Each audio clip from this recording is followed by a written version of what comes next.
Question number 9 में लिखा है कि एक पॉइंट पी है। ठीक, क्वेश्चन पहले बता चुके तो उतार नहीं रहे हैं, बस वैसे ही बता दे रहे हैं। एक पॉइंट पी है जिसके कोऑर्डिनेट है -4, -5। ठीक है, और रिफ्लेक्शन होता है वाई एक्सेस पे। ये जो है वाई एक्सेस पे रिफ्लेक्शन ऑन वाई एक्सेस। ठीक है, रिफ्लेक्शन करने का पी डैश बनता है। इसके कोऑर्डिनेट क्या होते हैं हमें क्वेश्चन में नहीं दिया हुआ है, आगे बताएंगे। P dash on reflection, P dash जो है जिसके कोऑर्डिनेट अभी भी निकालेंगे, वो जब रिफ्लेक्ट करता है ऑन ओरिजिन, ठीक है, तो पी डबल डैश बनता है। तो ये हमने रिलेशन निकाल लिया सबसे पहले कि कौन सा पॉइंट किस पे रिफ्लेक्ट कर रहा है तो कब क्या बन रहा है। यही वाला पूछ रही हो? Yes sir. ठीक है, तो पॉइंट -4, -5 जो है वाई एक्सेस पे रिफ्लेक्शन, वाई एक्सेस पे रिफ्लेक्शन होता है तो एक्स कोऑर्डिनेट का जो है साइन पलट जाता है। तो -4, 5 का बन गया 4, -4, -5 का बन गया 4, -5। ठीक है, इतना काम तो आसान था। तो पी डैश आ गया तो पी डैश हमने यहाँ पे भी लिख दिया 4, -5। अब इसका रिफ्लेक्शन कराना ओरिजिन पे। ओरिजिन पे जब रिफ्लेक्शन कराते हैं तो बाय रूल ये होता है कि दोनों के साइन पलट जाते हैं। तो 4 बन गया -4, माइनस का 5 बन गया 5। ठीक है, तो ये हमारे पास हो गया। ठीक है, तो पॉइंट पी था, पी डैश ऑन रिफ्लेक्शन। ठीक है, अब हमसे पूछ रहा है कि find the coordinate of P dash. P dash के कोऑर्डिनेट क्या है, हमने निकाल लिए भाई। ये पी डैश के कोऑर्डिनेट है। कैसे पता लगाया, करने का तरीका वही लंबा सा है, पूरा लिखना पड़ेगा, सब कुछ करना पड़ेगा, रूल लिखना पड़ेगा। उसके बाद हम भाई इस पॉइंट पे पहुंचेंगे, लेकिन हमें तुरंत एक स्टेप में बता दिया। पी डैश पता चल गया तो पी डैश से पी डबल डैश भी पता चल जाएगा।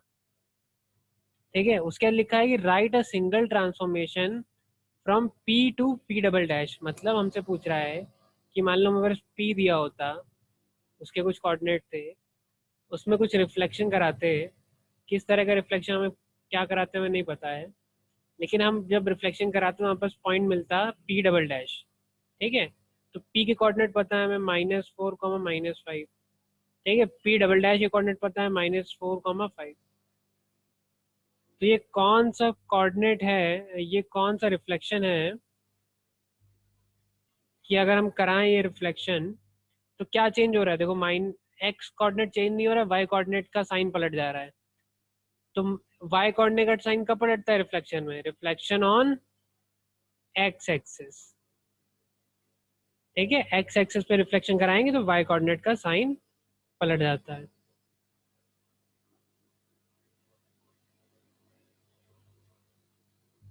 समझ में आई बात? एक सेकंड रुकना यस जरा। Yes sir.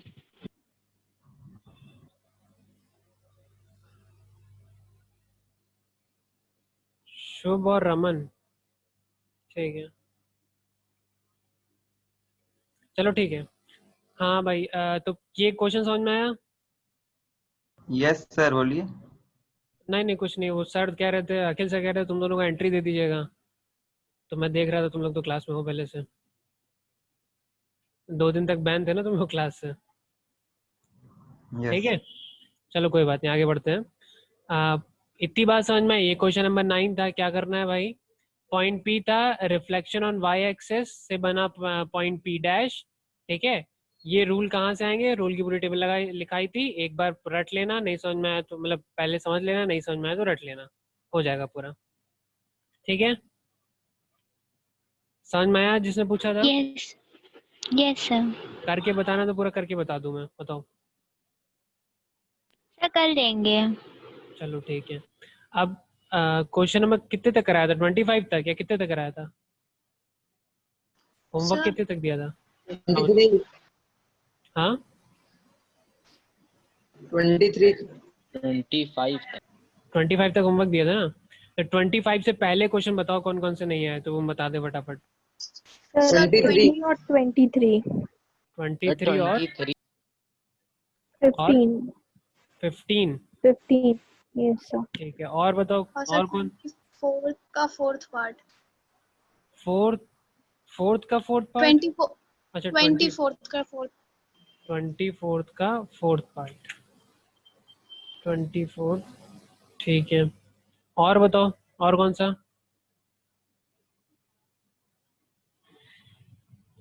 तो हम 15 वाला कॉपी कर लेते हैं ज़रा, एक सेकंड रुकना भाई ज़रा। सर हाँ 15 में सेकंड पार्ट में क्या पूछना है समझ नहीं आया था। 15 में सेकंड पार्ट में क्या पूछ रहा है, एक सेकंड रुकना ज़रा। तो सर क्वेश्चन, 24th का 5th पार्ट है वो, 4th नहीं है। एक मिनट को, अच्छा 5th पार्ट है, ठीक है देख लेते हैं। पहले 15 वाला स्टार्ट करते हैं भाई, एक सेकंड रुकना भाई, स्क्रीन काली होगी अभी।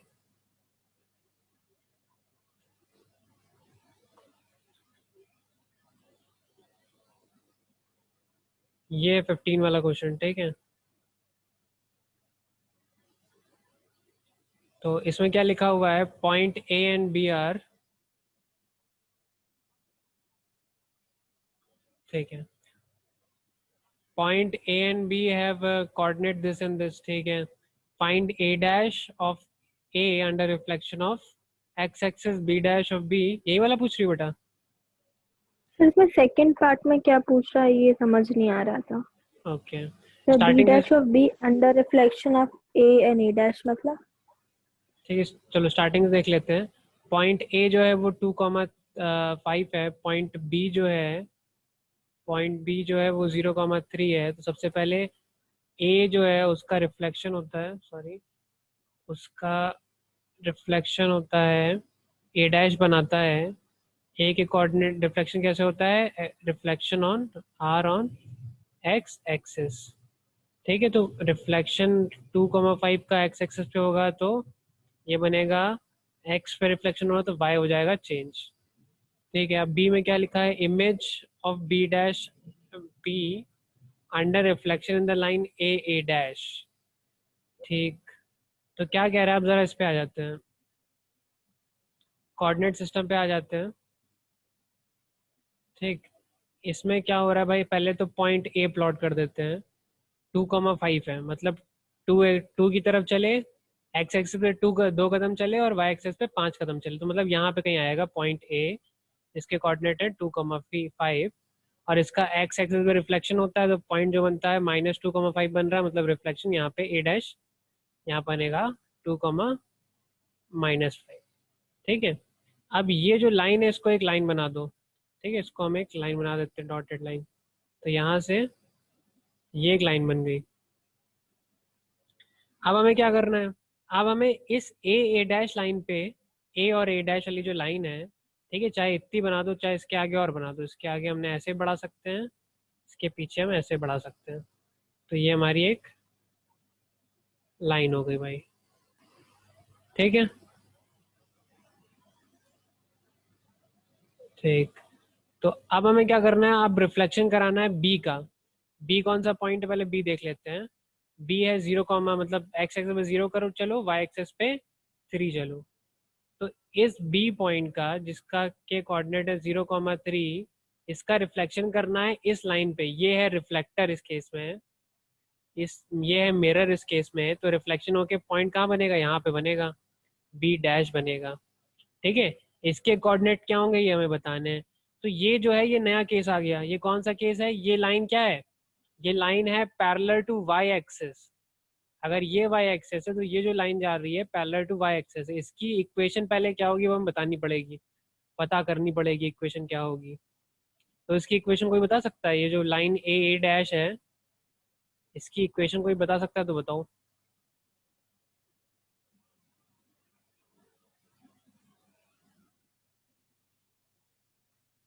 कोई नहीं बता सकता। अच्छा, normally line parallel to Y axis की इक्वेशन होती क्या है, ये तो बताया था हमने। Line parallel to Y axis की इक्वेशन क्या होती है,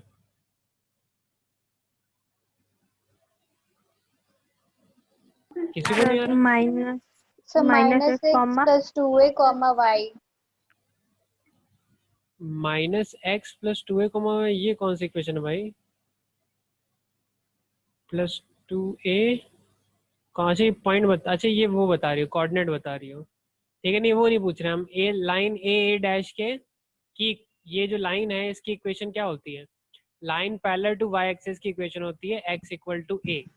इसमें ए का हमें पता लगाना होता है। ए क्या होता है? इस लाइन की ये जो दूरी है, कांस्टेंट दूरी है वाई एक्सिस से, वो ए होती है। ठीक है, ये क्या है? जितनी दूरी ये है। और ये दूरी कैसे पता चलेगी? इसका एक्स कोऑर्डिनेट देख लो, चाहे इसका एक्स कोऑर्डिनेट देख लो, दोनों का एक्स कोऑर्डिनेट सेम है। तो मतलब इस लाइन की इक्वेशन क्या हो जाएगी भाई? x equal to 2। लाइन की इक्वेशन बताइए हमने। ठीक है, लाइन की इक्वेशन कैसे निकाली समझ में आई? लाइन ए डैश थी जो कि पैरेलल टू वाई एक्सिस थी। ठीक है, पता है हमें ये। ठीक है, तुम देख के पता लगा सकते हो, नहीं समझ में आया तुम ड्रॉ भी कर सकते हो। ठीक है, क्योंकि इसका एक्स कोऑर्डिनेट और इसका एक्स कोऑर्डिनेट सेम है, इसलिए वो पैरेलल लाइन है। ठीक है, अगर पैरेलल लाइन है तो ये इस लाइन की इक्वेशन होनी चाहिए थी। वाई एक्सिस के पैरेलल लाइन की इक्वेशन होती है x इक्वल टू ए। इसमें a क्या होता है? उसकी कांस्टेंट जो दूरी होती है वाई एक्सिस से, वो होती है। वाई एक्सिस से दूरी कौन बताता है? एक्स कोऑर्डिनेट बताता है। एक्स कोऑर्डिनेट 2 है तो a की वैल्यू भी 2 है। इसके हिसाब से इसकी वैल्यू क्या आ जाएगी? Minus x plus 2a। अब जो ये बता रहे थे ये सही था। अब इसमें x की वैल्यू डालोगे, a की वैल्यू डालोगे। a की वैल्यू क्या है? यहाँ से 2 है। a की वैल्यू पुट करोगे और आंसर आ जाएगा। फटाफट करो जरा, इसके कोऑर्डिनेट बताओ।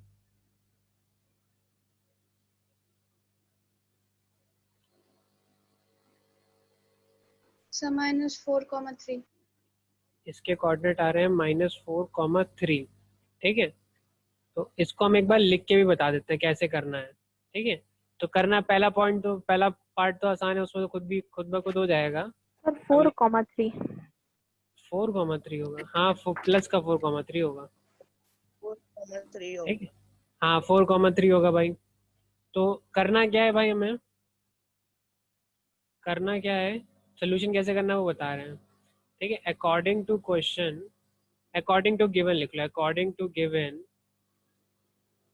the reflecting line, the reflecting line या रिफ्लेक्टर भी बोल सकते हो उसको, a dash is parallel to, ये पैरेलल का सिंबल या पैरेलल लिख देना, is parallel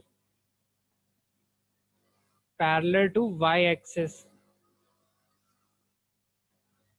So its equation must be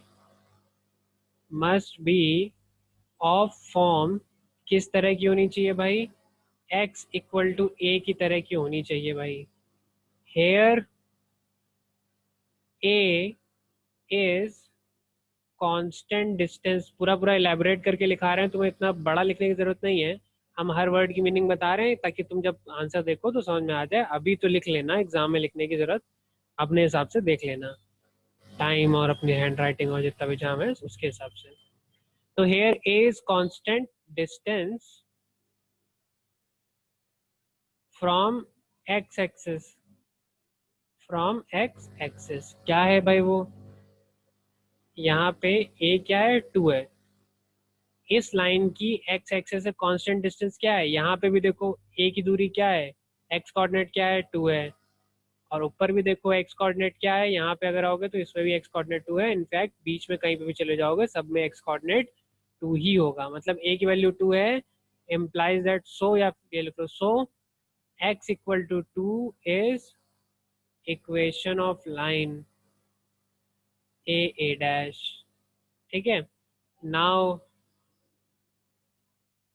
according to formula, according to formula क्या होता है भाई? अगर पॉइंट ए जो है, ए तो दिया है, पॉइंट पी कुछ होता है जिसके कोऑर्डिनेट एक्स कॉमा वाई होते हैं, उसका रिफ्लेक्शन हम कराएं, उसका रिफ्लेक्शन हम कराएं अगर, reflection on line parallel to Y axis, तो कोऑर्डिनेट क्या बनते हैं पी डैश के भाई? -x प्लस 2a कॉमा वाई। ठीक है, हैंस हैंस इसमें कौन सा पॉइंट है भाई? पॉइंट बी है। हाँ पॉइंट बी है, जिसके कोऑर्डिनेट 0,3 है। तो रिफ्लेक्शन जब रिफ्लेक्शन होगा कौन सी लाइन पे भाई, रिफ्लेक्शन ऑन लाइन, कौन सी लाइन, अब यहाँ पे इक्वेशन लिख लेते हैं, x इक्वल टू 2, तो आंसर हमारा बनेगा b डैश, जो कि हो जाएगा माइनस एक्स की वैल्यू 0 हो जाएगी, तो माइनस 0 का तो कोई मतलब होता नहीं है, चाहे लिखो चाहे ना लिखो, या माइनस 0 ही लिख लेते हैं, -0 प्लस 2 इंटू 2 कॉमा, ठीक है 3, implies that b dash is equal to 4 comma 3। ये आ गए b डैश के कोऑर्डिनेट। ए डैश जो था वो line parallel to y axis की इक्वेशन थी। तो ये ज़रा नोट कर लो, ऐसे हमें एग्जाम में करना है।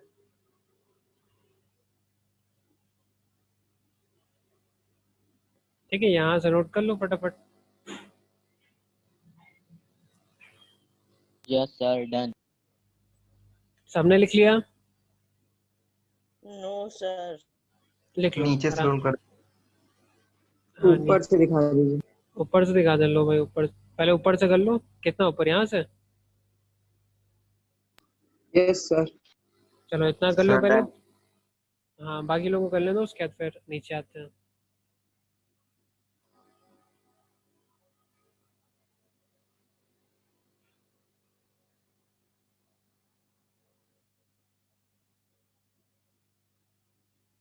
कर लिया? Yes sir. सर ये हो गया सर, थोड़ा बचा था, ये हो गया सर। चलो यहाँ से लिख लो बाकी लोग, जिन लोग का बच्चा है।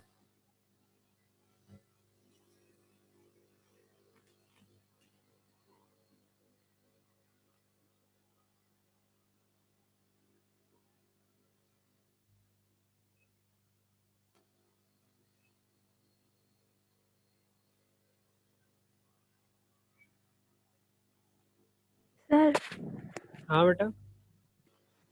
सर 17th क्वेश्चन में कैसे प्रूव करेंगे वो ट्रायंगल और राइट एंगल ट्रायंगल है या नहीं? 18 क्वेश्चन में पाइथागोरस थ्योरम लगा दे, डिस्टेंस फॉर्मूले से डिस्टेंस निकालना। ठीक है, सर रिमेन पूछ रहा है। नो सर, जो पहले बिना रिफ्लेक्शन की इमेज बन रही है वो तो राइट एंगल ट्रायंगल है, उसके बाद जो दूसरी इमेज बन रही है रिफ्लेक्शन के बाद, तो वो भी राइट एंगल ट्रायंगल है कि नहीं, तो कैसे पता चलेगा? पाइथागोरस थ्योरम से? हाँ बिल्कुल, डिस्टेंस फॉर्मूला लगा के डिस्टेंस निकालनी पड़ेगी। उसके बाद जो डिस्टेंस निकल जाएगी उसमें पाइथागोरस थ्योरम लगा देना, किन्हीं दो को स्क्वायर करके तीसरे का स्क्वायर आ रहा होगा, मतलब वो राइट एंगल ट्रायंगल है। ठीक है सर चलो। जो दोनों ट्रायंगल बने हैं उनके शेप थोड़े अलग आ रहे हैं, एक थोड़ा छोटा बना है, दूसरे रिफ्लेक्शन के बाद बड़ा बना है। ऐसा होना तो नहीं चाहिए था वैसे, तो तुम्हारी बुक तुमने कॉपी में इधर उधर बनाया होगा तो अलग बन रहा होगा, वैसे छोटा बड़ा तो नहीं होना चाहिए था। नहीं सर, जो रिफ्लेक्शन के बाद बना है वो थोड़ा लार्ज बना है, हो सकता रिफ्लेक्शन है, से मे बी, पहले वाला थोड़ा कोई छोटा दिक्कत बना नहीं, है। May be. चलो हम देख सर लेते हैं एक आपको बार। पिक भेज देंगे, आप बता दीजिए गलत तो नहीं है। चलो ठीक है, देख भेज देना तो बता देंगे।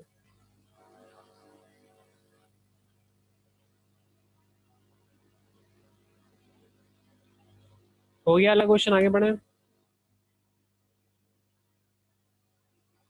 Yes sir. चलो क्वेश्चन नंबर 18 किसी और को भी बताना है तो क्लास ही में बताते हैं। किसी और को जानना है 18? चलो तुम्हें अलग से बता देंगे भाई फिर। क्वेश्चन नंबर 23 आया अब। क्वेश्चन नंबर 23 भी देख लेते हैं। क्वेश्चन नंबर 23 कहाँ है भाई?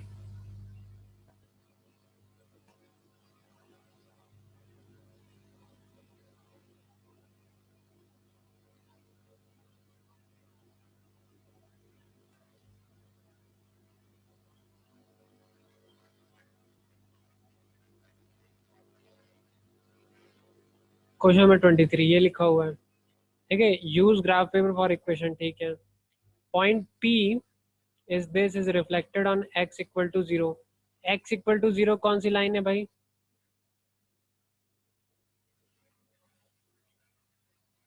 So y line, y बिल्कुल, axis. y axis, very good.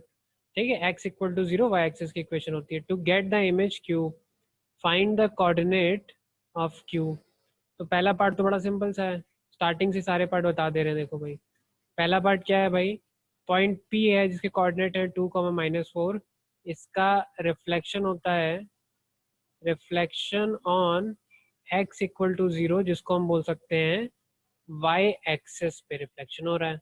y access पे रिफ्लेक्शन हो रहा है तो x कोऑर्डिनेट चेंज हो जाता है, मतलब जो q आएगा वो -2, -4 आ जाएगा। सॉल्व हो गया, ठीक है। सॉल्व लेकिन लंबे से अच्छे से करना पूरा। पॉइंट सेकंड पार्ट क्या है भाई, point Q is reflected on y equal to 0। ये जो पॉइंट Q है जिसके कोऑर्डिनेट अभी अभी पता चले हैं -2, -4, ये रिफ्लेक्ट होता है, ये रिफ्लेक्ट होता है इसमें y इक्वल टू 0, मतलब कि x एक्सेस पे। ये इक्वेशन है y equal to 0 x axis की। तो रिफ्लेक्ट होकर क्या बनता है, r बनता है। तो r क्या बनेगा भाई, x एक्सेस पे रिफ्लेक्शन होता है तो y कोऑर्डिनेट चेंज हो जाता है, तो -2 तो सेम रहे, -2, 4 -2, 4। वेरी गुड, अब तो लगभग सबको आ गया होगा, ये बड़ा आसान सा चैप्टर है। अब थर्ड पार्ट क्या है भाई, थर्ड पार्ट में नेम द फिगर PQR। अब फिगर को नाम देना है तो पहले हमें फिगर बनाना पड़ेगा। मोस्ट प्रॉब्ली ट्रायंगल ही बन रहा होगा, लेकिन हम बना के देख लेते हैं भाई, क्या पता डायनासोर बन जाए। तो देख लेते हैं। P है 2, -4, मतलब 2 कदम इधर चले, 4 कदम इधर चले नीचे माइनस, तो ये P 2, -4 हो गया। Q हमारे पास है -2, -4, मतलब यहाँ पे सेम लेवल पे होगा, ये है -2, -4, ठीक है, सेम लेवल पे आ गया। पी क्यू और आर क्या है भाई, -2, यहाँ पे लेवल सेम होगा और ये यहाँ पे आएगा, तो आर ये है जो कि हो जाएगा -2, 4। तो अगर तुम बनाओगे इसको, शेप फिगर इसका बनाओगे, तो ये जो बनेगा वो ट्रायंगल तो बन ही रहा है, लेकिन राइट एंगल ट्रायंगल लग रहा है, ठीक है। ये ट्रायंगल बन रहा है, राइट एंगल ट्रायंगल लग रहा है, ठीक है। प्रूविंग फिलहाल अगर ग्राफिकली पूछा गया तो ऐसे भी प्रूविंग कर सकते हो, लेकिन करेक्ट तरीका क्या है प्रूविंग करने का, डिस्टेंस फॉर्मूला लगा के इसकी डिस्टेंस निकालो, डिस्टेंस फॉर्मूला लगा के इसकी डिस्टेंस और इसकी डिस्टेंस निकाल के पाइथागोरस थ्योरम में लाके रख दो, ये करेक्ट तरीका है फिलहाल, क्योंकि ग्राफिकली इन्होंने पूछा गया है, ठीक है। और यहाँ पे एंगल काफी साफ दिख रहा है, तो राइट एंगल ट्रायंगल वैसे सिंपली बता सकते हो, डिपेंड करता है कितने मार्क्स का क्वेश्चन आता है, ठीक है। यूजुअली ये क्वेश्चन जो है बड़े मार्क्स में आएगा, तो ये जब पूछ रहा है कि कौन सा फिगर बन रहा है तो खाली ट्रायंगल नहीं पूछ रहा है, तो आंसर क्या चाहेगा, ये राइट एंगल ट्रायंगल चाहेगा। राइट एंगल ट्रायंगल बताने का तरीका क्या है भाई, तरीका ये है कि डिस्टेंस फॉर्मूला लगा के पी और पी आर की डिस्टेंस निकाल लो, और कुछ गड़बड़ लिख लिया क्या, पी ये था, क्यू ये था, तो पी आर क्यू की डिस्टेंस निकाल लो, क्यू पी की डिस्टेंस निकाल लो, और पी और आर की डिस्टेंस निकाल लो, पी आर की डिस्टेंस निकाल लो भाई। तो 3 डिस्टेंस जब आ जाएंगे आपकी, तो आप देखोगे कि किन्हीं दो को अगर तुम लोगे, फर्स्ट का स्क्वायर और सेकंड का स्क्वायर करोगे तो थर्ड का स्क्वायर ऑटोमेटिकली आ रहा होगा, या फिर किसी और टर्म में आ रहा होगा। तीनों का स्क्वायर निकाल लेना, समझ में आ जाएगा तुम्हें, ठीक है। 2 छोटे वाले नंबर का स्क्वायर प्लस करोगे तो तीसरे वाले नंबर के इक्वल आएगा, तो ये राइट एंगल ट्रायंगल प्रूव हो जाएगा, ठीक है। तो अगर ये क्वेश्चन पूछ रहा है कि ये 3 में क्या एंगल क्या फिगर बन रहा है, तो आंसर ये राइट एंगल ट्रायंगल चाह रहा है, ना कि ट्रायंगल, क्योंकि 3 पॉइंट का जो है वो ट्रायंगल ही बनता है। इतनी बात समझ में आई, ठीक है। Yes sir. अब चौथा क्या है, find the area of figure. Area of figure निकाल सकते हो क्या, अब तो ये कंफर्म है कि राइट एंगल ट्रायंगल ही था। तीसरे पॉइंट में राइट एंगल ट्रायंगल प्रूव करके आए हो, तो चौथे पॉइंट में एरिया निकाल सकते हो। Half base into height. बिल्कुल सही। तो राइट एंगल ट्रायंगल जो है स्पेशल टाइप का ट्रायंगल होता है, जिसके एरिया का फॉर्मूला बड़ा आसान होता है, half into base into height. वैसे तो हर ट्रायंगल पे लग जाता है। हाफ बेस इंटू हाइट जो है फॉर्मूला आ जाएगा। ये कैसे निकालोगे, इसके लिए तो निकालना ही पड़ेगा। बेस ये कुछ भी मान सकते हो, बेस ये मान लोगे, ठीक है। तो ये डिस्टेंस पता होनी चाहिए, मतलब यहाँ पे क्या रखोगे, पी क्यू की जो लेंथ आई होगी, पी क्यू की लेंथ कैसे आएगी, अंडर रूट वाला जो फॉर्मूला लगाएंगे, डिस्टेंस फॉर्मूला पूरा, x2 - x1 का whole square plus y2 minus y1 का होल स्क्वायर। ठीक है, फिलहाल अगर यहाँ तक पहुंचे हो तो पी क्यू यहाँ पे तुमने निकाला होगा, ये पी क्यू बोलो या क्यू पी बोलो। ठीक है, इसको और इस वाली डिस्टेंस को जो है इसको हाइट मान लेना, इन दोनों का आपस में मल्टीप्लाई कर देना, आंसर आ जाएगा। ठीक है, तो पहले तो एक काम करो, पी क्यू और तीनों डिस्टेंस निकाल के बताओ जरा पहले तो हमें। स्टार्टिंग से नोट कर लो वाला क्वेश्चन और तीनों डिस्टेंस निकाल के बताओ। ये है क्वेश्चन, पढ़ लो अच्छे से, नोट कर लो।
सर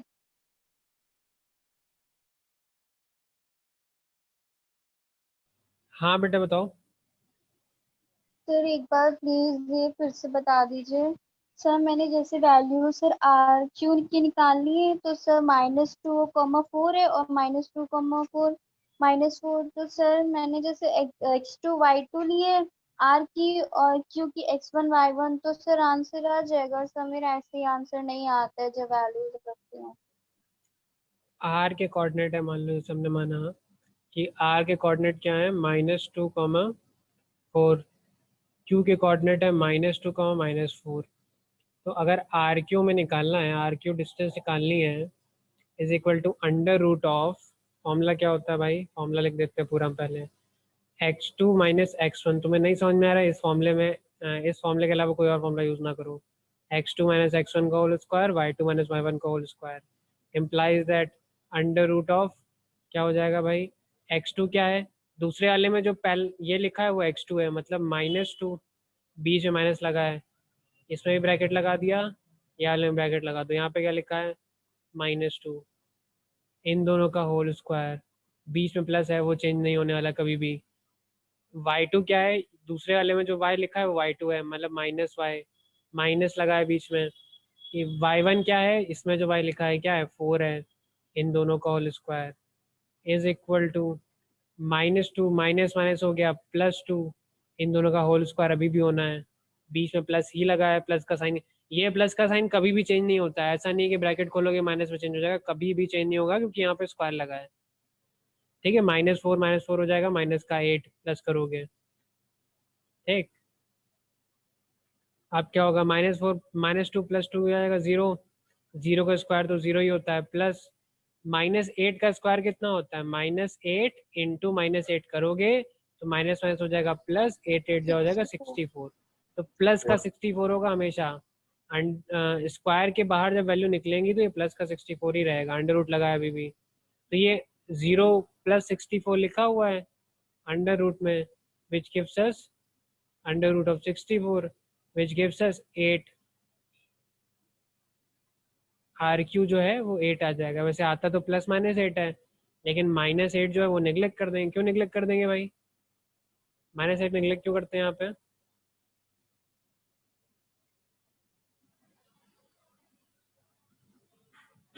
अगर अंडर रूट 64 करोगे तो आंसर 2 आते हैं, यही हम पढ़ते हुए आ रहे हैं, आंसर 2 आने चाहिए थे, प्लस का 8 और माइनस का 8, प्लस का 8 सर हमने लिया, साइड ऑफ ट्राइंगल नेगेटिव कैसे हो सकता है?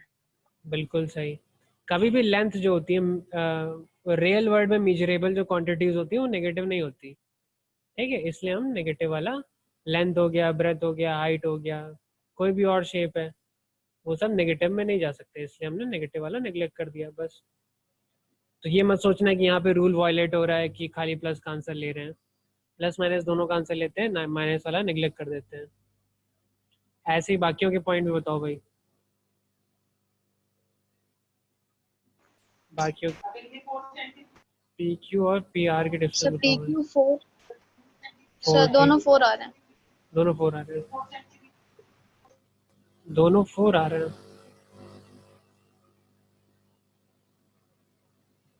4 16 32 सर PQ4 आ रहा है। पी क्यू 4 आ रहा है। पाइथागोरस थ्योरम तो होल्ड नहीं कर रहे मेरे ख्याल से, फिर ये 16 16 32 हो जाएगा, ऊपर वाला 64 है। कुछ गड़बड़ी हुई है क्या, वो देखो सही से। तब तो राइट एंगल ट्रायंगल बनेगा नहीं, राइट एंगल ट्रायंगल नहीं बना तो फॉर्मूला नहीं लगा सकते हो तो।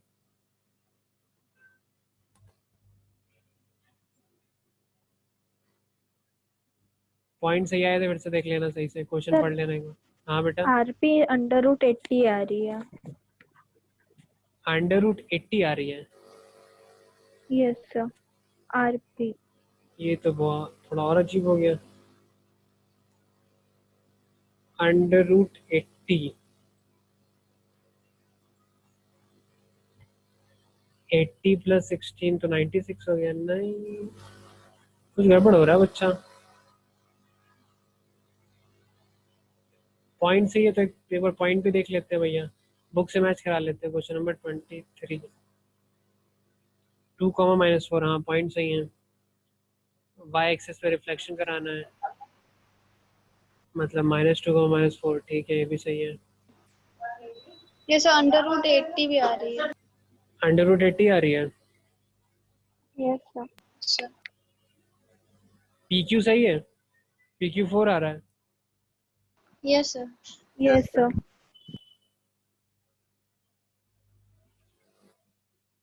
√80, √64, तो हाँ वैसे आ सकता है।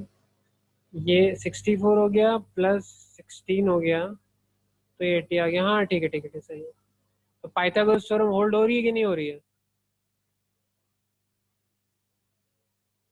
पाइथागोरस थ्योरम होल्ड हो रही है कि नहीं हो रही है? अकॉर्डिंग टू पाइथागोरस थ्योरम क्या होता है? पाइथागोरस थ्योरम कौन बताएगा? Hypotenuse square perpendicular square plus base square. तो बेस और परपेंडिकुलर से बड़ी और जो उसका उन दोनों का सम होता है हाइपोटेन्यूज।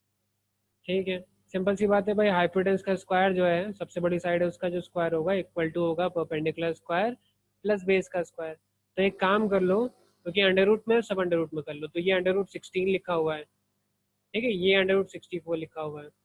तो जो छोटी वाली है उनको प्लस कर दो, मतलब √16 का होल स्क्वायर और √64 का होल स्क्वायर आपस में प्लस कर दो।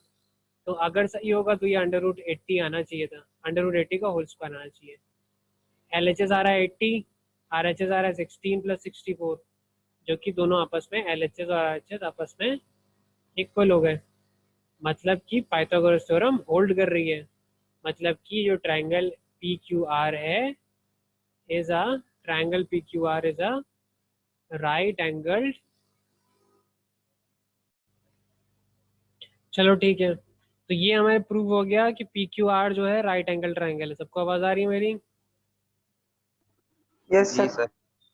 ठीक है, तो ये राइट एंगल ट्रायंगल जो है प्रूव हो गया। तो एक काम करते हैं, उसको जूम आउट करते हैं। नहीं समझ में आ रहा तो एक बार लिख लेना, एक ही लिखा है हमने ये वाला। तो ऐसे ही सारे हो जाएंगे भाई, सबके कोऑर्डिनेट देखने हैं, सॉल्व करने हैं, हो जाएगा। हाँ, तो अब इसके बाद क्या करना था भाई? इसके बाद फाइंड द एरिया अंडर। अब एरिया तो निकल ही जाएगा भाई, एरिया निकाल लेना। तो 16 स्क्वायर मीटर। हाँ चलो, जो भी आ रहा है, हाफ इंटू बेस क्या है भाई 4, इंटू हाइट क्या है भाई इंटू 8। 8। ठीक है, उसके बाद सॉल्व कर लेना, आंसर आ जाएगा ये 16। यूनिट लिखी है कोई भाई? यूनिट तो कोई लिखी नहीं है। 16 यूनिट स्क्वायर लिख लेना, ये स्क्वायर यूनिट लिखना। इसको यूनिट क्या लिखोगे? 16 स्क्वायर यूनिट्स, ये करेक्ट आंसर होगा। ठीक,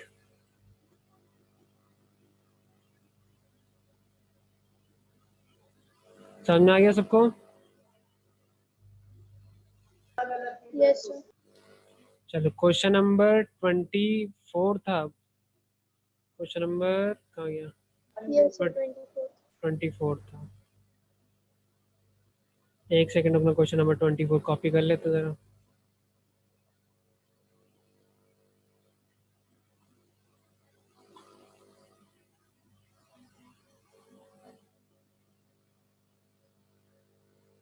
क्वेश्चन नंबर 24 क्या लिखा है? सर वो आंसर आपका कितना आया था सर? 16 square unit. हाँ 16 स्क्वायर यूनिट।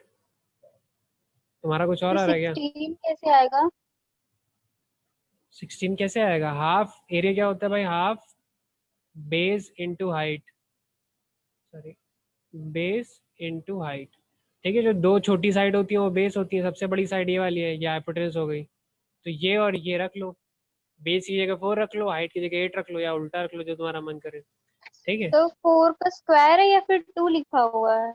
ये 4 नहीं, 4 का स्क्वायर नहीं है भाई, ये 4 लिखा था, यस 1 सर, बाय तो आ रहा है मेरा 4 आंसर। लिखा था, और ये काटा हुआ था ऐसे करके, बचा 2 था, 2 से 4 गया था। ठीक, 16 आ गया भाई। Yes sir. चलो आगे बढ़े भाई। Use a graph paper for the question, point this was reflected on origin to give an image. सबसे पहले तो सबसे पहला पार्ट देख लेते हैं क्या लिखा हुआ है। पॉइंट पी जो है 5,3 है, जिसका रिफ्लेक्शन हो रहा है ओरिजिन पे, रिफ्लेक्शन ऑन ओरिजिन। ठीक है, मतलब 0,0 पे रिफ्लेक्शन हो रहा है, तो दोनों पलट जाते हैं, पी डैश हो जाएगा -5, -3। ठीक है, write down the coordinate of P dash. पहला काम तो हमने कर लिया, पार्ट 1 कंप्लीट हो गया है। ठीक, सेकेंड पार्ट पे आते हैं। If m is foot of perpendicular from the p to the x axis, find the coordinate of m। ये तो बड़ा अजीब सा क्वेश्चन है। तो इस क्वेश्चन को करने के लिए सबसे पहले हम क्या करेंगे भाई, कोऑर्डिनेट सिस्टम ड्रॉ कर लेते हैं। ये हमने ड्रॉ कर लिया कोऑर्डिनेट सिस्टम। इसमें पॉइंट पी और पी डैश की बात हो चुकी है, तो वो हम लिख लेते हैं। पॉइंट पी कहाँ पे आएगा? 5 यहाँ पे चले, 3 यहाँ पे चलो, तो यहाँ पे कहीं आएगा। ये 5,3 पॉइंट हो गया पी। ठीक है, उसके बाद एक सेकेंड रुकना।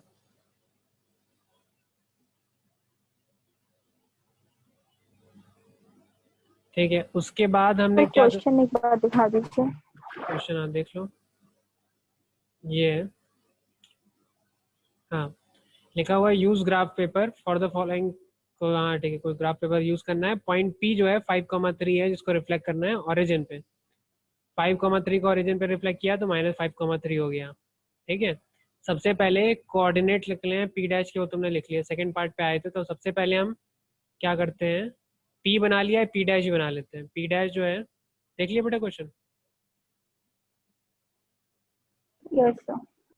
ठीक है, पी पी बना लिया है। पी डैश क्या है? -5 का है और -3 का है, यहाँ पे, मतलब इसी केस में सीधे यहाँ पे कहीं आएगा।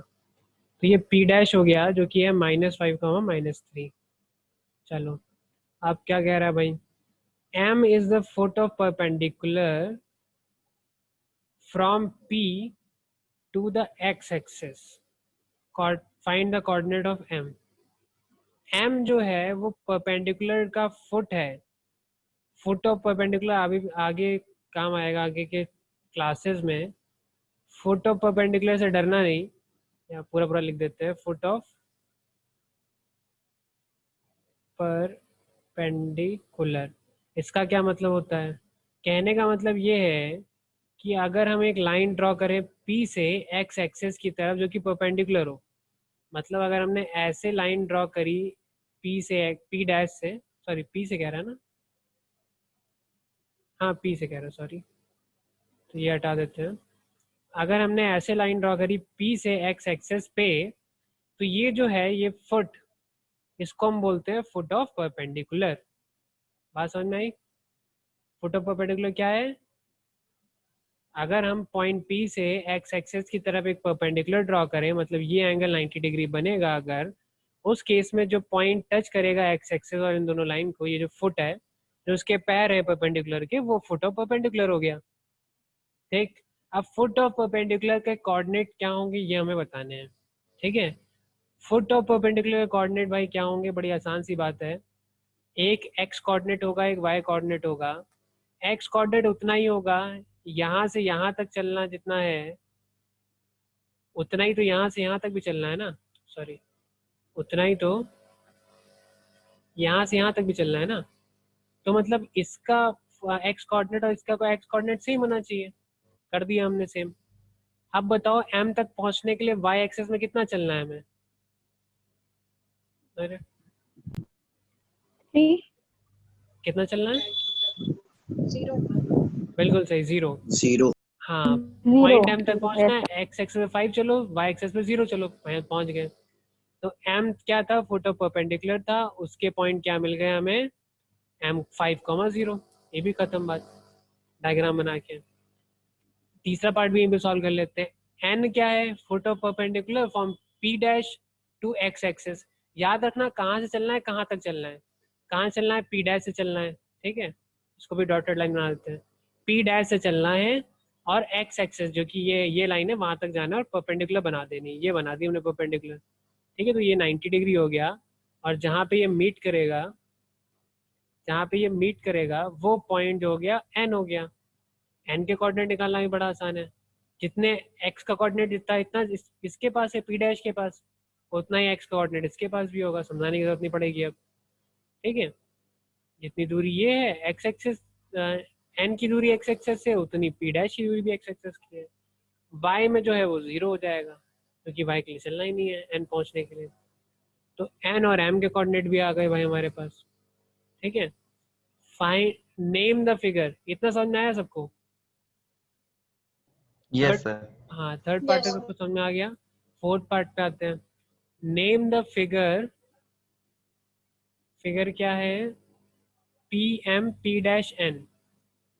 ठीक है, पी एम और पी डैश, तो इसको भी डॉटेड से बना देते हैं। तो ये इधर से इधर टच करता है और ये इधर से इधर टच करता है। तो वैसे तो ये क्वाड्रिलेटरल है। ठीक है, वैसे तो ये फिगर जो है क्या है, क्वाड्रिलेटरल है। क्वाड्रिलेटरल क्या होता है, कौन बताएगा?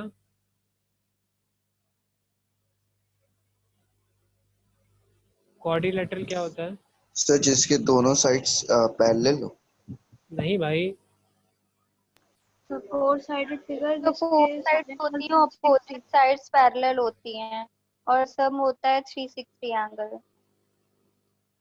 चलो थोड़ा बहुत सही बताया भाई। जैसे तीन तीन पॉइंट वाले या तीन वर्टेक्स वाले या तीन पॉइंट से मिलके बने वाले फिगर को ट्रायंगल बोलते हैं, वैसे 4 पॉइंट वाले फिगर को हम क्वाड्रिलेटरल बोलते हैं।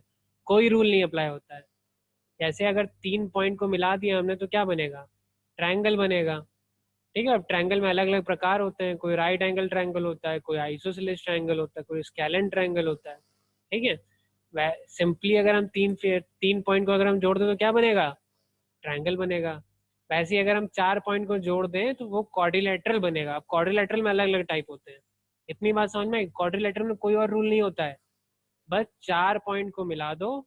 अगर 4 पॉइंट को मिला के क्लोज फिगर बनाओगे तो उसको हम बोलते हैं क्वाड्रिलेटरल।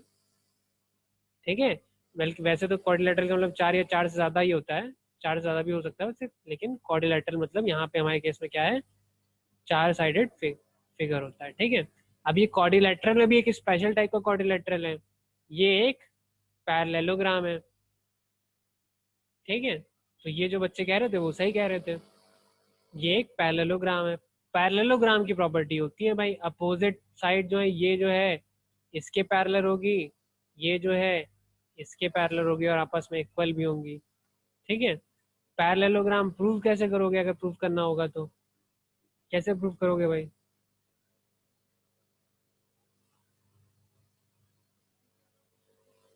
किसी को आइडिया है इस figure?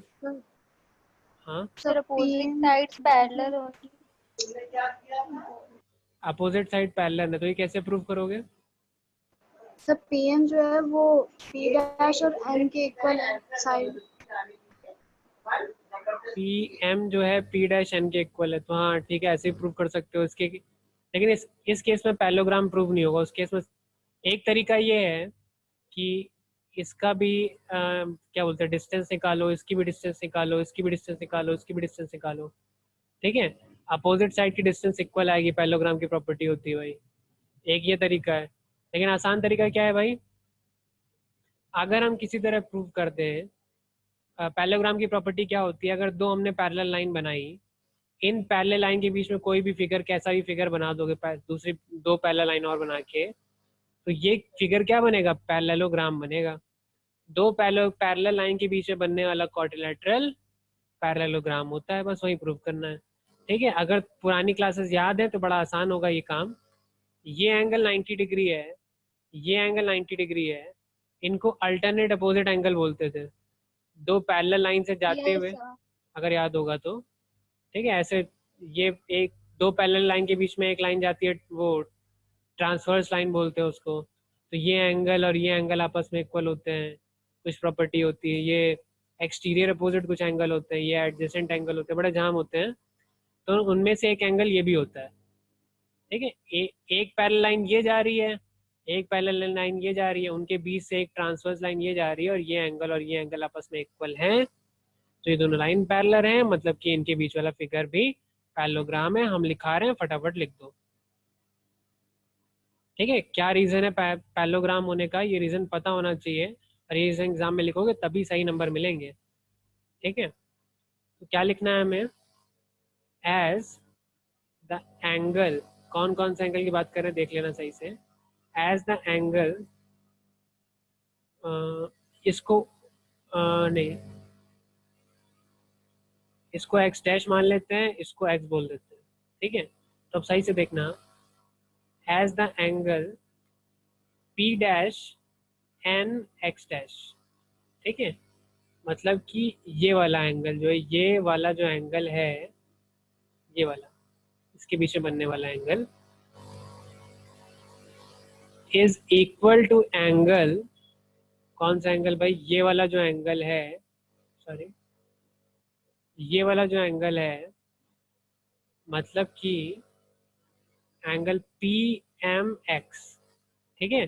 P dash N X dash जो है वो पी एम एक्स के इक्वल है, क्योंकि ये भी 90 है और ये भी 90 है, क्योंकि हमने बनाया ही ऐसा है, ठीक है। कैसे पता है हमें, क्योंकि ये गिवन है। इसका रीजन क्या है, ये गिवन है, हमने बनाया ही ऐसा है, ठीक है। क्वेश्चन में यही दिया हुआ था, फुट ऑफ परपेंडिकुलर बोला तो परपेंडिकुलर तो हो गई होगा, ठीक है, उसमें तो कोई दो राय नहीं है। तो अगर ये इक्वल है तो मतलब देन लाइन, किस किस लाइन की बात कर रहे हैं सही से देखना, line P dash N is parallel to P M, मतलब कि ये सब हटाते हैं, ये भी हटाते हैं, ठीक है। मतलब कि ये वाली लाइन जो है वो इस वाली लाइन के पैरेलल है। सब एक डायग्राम में हो गया, ढंग से समझ लेना। मतलब कि पी डैश एन जो है वो पी और एम के इक्वल है, पैरेलल है, sorry.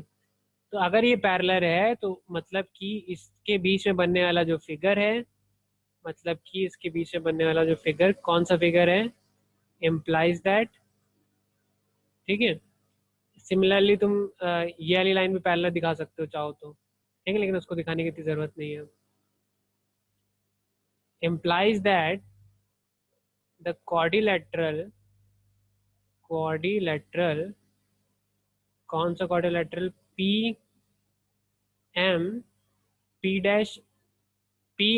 Dash N is a parallelogram.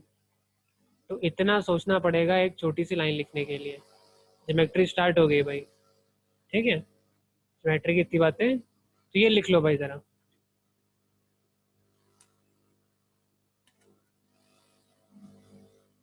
लिख लिया, डन। ठीक है, यस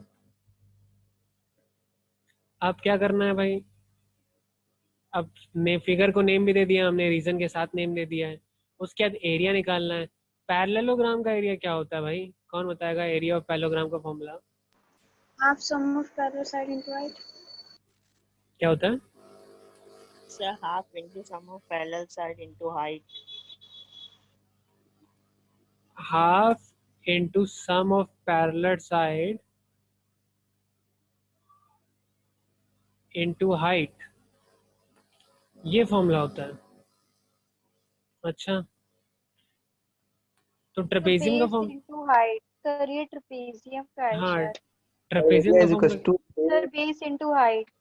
बिल्कुल सही। ये जो फॉर्मूला एरिया होता है, हाँ बिल्कुल सही बता रहे हो। ये जो फॉर्मूला होता है ट्रेपेजियम का होता है, स्पेलिंग थोड़ी गलत होगी, ये ट्रेपेजियम का फॉर्मूला होता है भाई, ठीक है, इसको मत लगाना। हमारा जो फॉर्मूला है एरिया क्या होता है, वो होता है base into height, as simple as that, ठीक है। और याद करना भी बड़ा आसान है भाई। राइट एंगल, देखो इसमें दो राइट एंगल ट्रायंगल, एक एक ये वाला राइट एंगल ट्रायंगल है, एक ये वाला राइट एंगल ट्रायंगल है। आधे का फॉर्मूला क्या होता है, हाफ बेस इंटू हाइट। बाकी के आधे का फॉर्मूला क्या होगा, हाफ बेस इंटू हाइट। बल्कि राइट एंगल ट्रायंगल का फॉर्मूला इसी से बना है, ठीक है। पैरेललोग्राम बनाया, उसको आधा कर लिया, इसलिए हमें राइट एंगल का triangle half base into height मिलता है, क्योंकि पैरेललोग्राम का एरिया जो होता है वो बेस इंटू हाइट होता है। तो बेस और हाइट की जो वैल्यू है डिस्टेंस फॉर्मूले से मिल सकती है, बेस इंटू हाइट। बेस की वैल्यू भी, बेस क्या है भाई, बेस ये है यहाँ से लेके यहाँ तक, ठीक है, और हाइट ये है यहाँ से लेके यहाँ तक, ठीक है। तो Yes. बेस और हाइट की वैल्यू निकाल लेना, ठीक है, और सॉल्व कर लेना, आंसर आ जाएगा। कोई दिक्कत इसमें? सर नहीं आ रहा, प्लीज सॉल्व करके बता दीजिए, यही नहीं आ रहा है। सॉल्व नहीं हो रहा है, ठीक है। Yes sir. बेस ये जो एन और एम लेना, एन एम जो है वो बेस है बेटा, एन और एम ये डिस्टेंस बेस है और ये हाइट है। तो मैंने ट्रायंगल दोनों लेके फिर किया है, तो आंसर 50 आ रहा है मेरा। ट्रायंगल दोनों लेके किया, आंसर 50 चेंज नहीं होना चाहिए। ट्रायंगल, लेकिन बात तो वही है ना, तो पैरेललोग्राम का एरिया हम ट्रायंगल लेके भी कर लेते हैं, ट्रायंगल कोई फर्क नहीं पड़ता, चलो वैसे कर लेते हैं। पहले ट्रायंगल लेके करके दिखा देते हैं भाई। ट्रायंगल लेके अगर करोगे तुम, तो दो राइट एंगल ट्रायंगल दिख रहे हैं तुम्हें, अगर हम फिगर फिर से बना दें, यहीं पे बना देते हैं। ये हमारा था, एक ये था, ऐसे जा रहा था, ऐसे जा रहा था, और ऐसे जा रहा था। इसमें दो ट्रायंगल है भाई, एक ट्रायंगल ये वाला है जो कि राइट एंगल ट्रायंगल है, ठीक है। दूसरा ट्रायंगल ये वाला है जो कि वो भी राइट एंगल ट्रायंगल है, ठीक है। उस केस में सबसे पहले बेस की वैल्यू निकाल लो, ठीक है। बेस की वैल्यू निकालने का मतलब है, यहाँ पे लिखा है एन, यहाँ पे लिखा है एम, तो ये बेस जो है उसका वैल्यू निकालो जरा। एन एम क्या है फटाफट बताओ, कोऑर्डिनेट जो है लिखने हैं तो लिख लो फटाफट स्टार्टिंग से। कितनी वैल्यू आ रही है? NM 10 10। 10 10 आ गई भाई। और एक हाइट बता दो, ये क्या है, एपी की, पीएम की वैल्यू बता दो कितनी? 5। 5। तब तो आंसर 50 आना चाहिए। आंसर शीट में आंसर गलत आ रहा है, हाँ भाई, तो 30 आ रहा है उसमें। तो एक काम करते हैं, एनएम और पीएम की वैल्यू हम भी सॉल्व कर लेते हैं। Yes sir. अच्छा नहीं रुको, इसका फॉर्मूला लगाओगे तो हाफ बेस इंटू हाइट होगा ना, तो ये क्या होगा, हाफ इंटू 5 इंटू 10। अच्छा 25 आएगा फिर भी, ठीक है ठीक है, सर तब भी 25। चलो ठीक है, देख लेते हैं एक बार, हो सकता है इनकी वैल्यू गलत सॉल्व करी हो। तो इन तीन के कोऑर्डिनेट हम ले लेते हैं। एन का कोऑर्डिनेट है -5,0, पी का कोऑर्डिनेट है 5,0, और सॉरी एम का कोऑर्डिनेट है 5,0 और पी का कोऑर्डिनेट है 5,3। ये कोऑर्डिनेट है, फटाफट हम सॉल्व कर लेते हैं भाई। तो हमें मिलेगा एन एम चाहिए, which gives yes sir. Sir आ गया 30 होगा। हाँ आ गया, सर PM 3 होगा। हाँ, पीएम 3 होगा। बाकी लोगों को समझ में आया? बाकी लोगों को सॉल्व करना है, यस सर, कर दीजिए। कर दे, यस सर आ गई। चलो हम कर देते हैं, कोई बात नहीं। Yes sir done. एम और एन की वैल्यू निकाल रहे हैं, तो x2 - x1 मतलब 5 माइनस -5 इसका whole square, plus y2 - y1 0 - 0 का होल स्क्वायर, ठीक है। which gives us 5 plus 5 का whole square, which gives us 10 का होल स्क्वायर, इसका बाद में अंडर रूट भी होने वाला है, तो आंसर आया 10। मतलब nm की वैल्यू जो है वो 10 आ गई। अब pm की वैल्यू भी निकाल लेते हैं। pm की वैल्यू जो हमारे पास हो जाएगी y2 माइनस y1, मतलब 5 माइनस 5 का whole square plus x2 minus x1, मतलब 3 माइनस 0 का whole square, which gives us 5 5 cut गया, 0 का होल स्क्वायर प्लस 3 का होल स्क्वायर अंडर रूट में है, which gives us under root of 3 का स्क्वायर, विच गिव्स अस 3। तो pm की वैल्यू जो है वो 3 आ गई। ठीक है, तो हम pm की वैल्यू अगर 3 आ गई, आ गया भाई, हाँ pm की वैल्यू अगर 3 आ गई तो अब हम एक ट्रायंगल के हाफ पार्ट का निकाल सकते हैं। ठीक है, मतलब ट्रायंगल पी एन एम का एरिया निकाल सकते हैं, जो कि हमारे पास हो जाएगा half into base into height. ठीक है, आधा आधा फॉर्मूला लगा के कर रहे हैं हम ये। तो 5 इंटू 3 जो कि हो गया 15। ठीक है, तो ये भाई area of P N M, ऊपर वाले पार्ट का एरिया ये आ गया। ठीक है, अगर निकालना चाहोगे तो निकाल भी सकते हो, नहीं तो सिमिलरली लिख सकते हो। और सिमिलरली लिख के क्या लिख सकते हो, area of P dash N M, जो नीचे वाला पार्ट है, एक बार दिखा भी देते हैं। ये जो नीचे वाला पार्ट है ये पी डैश था। ठीक है, पिंक कलर वाला जो पार्ट है उसका एरिया भी एग्जैक्टली सेम ही आएगा। ठीक है, दोनों का एरिया जब आ गया तो दोनों के एरिया को प्लस कर दो।